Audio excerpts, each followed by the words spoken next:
Hello दोस्त, नमस्ते, प्रणाम। मैं हूँ आपकी वंदना। मैं हूँ आपकी अर्चना। स्वागत करती हूँ अपने YouTube चैनल पे। आप सभी का एक बहुत ही प्यारा नाच गीत सुनाने जा रही हूँ। कैसे लगेगा कमेंट में जरूर बताना। सुन लेता मोरे राजा हमारी बचनिया, सुन लेता मोरे राजा हमारी बचनिया, सिनेमा देखई जाबई मोरे राजा, सिनेमा देखई जाबई मोरे राजा से। सुन लेता मोरे राजा हमारी बचनिया, सुन लेता मोरे राजा हमारी बचनिया, सिनेमा देखई जाबई मोरे राजा, सिनेमा देखई जाबई मोरे राजा। जब मोरी रानी सिनेमा देखई जाबियो, जब मोरी रानी सिनेमा देखई जाबियो, डंडई डंडा मारब जानू की नाही, डंडई डंडा मारब जानू की नाही। जाऊ मोरे राजा डंडई डंडा मरबा, जाऊ मोरे राजा डंडई डंडा मरबा, नैहरे चली जाबई मोरे राजा, नैहरे चली जाबई मोरे राजा, सिनेमा देखई जाबई मोरे राजा, सिनेमा देखई जाबई मोरे राजा।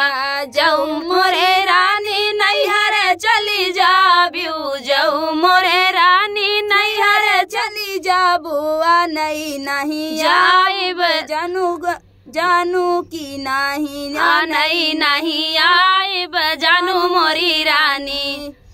जाऊ मोरे राजा तू नहु न आइबा, जाऊ मोरे राजा तू नहु न आइबा, बीरन संग आइबई जाना की नाही, बीरन संग आइबई जाना मोरे राजा, सिनेमा देखई जाबई मोरे राजा, सिनेमा देखई जाबई मोरे राजा।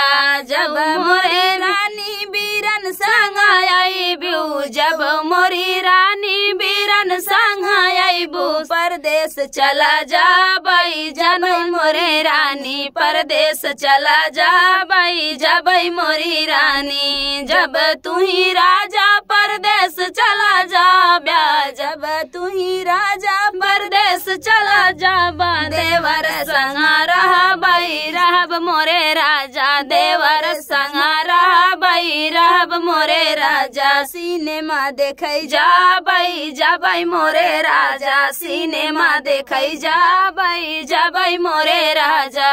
जाऊ मोरी रानी देवर संग रहबियो, जाऊ मोरी रानी देवर संग रहबियो, सावती लईके आइब मोरी रानी, सावती लईके आइब मोरी रानी, सिनेमा देखई जाबई मोरे राजा, सिनेमा देखई जाबई मोरे राजा।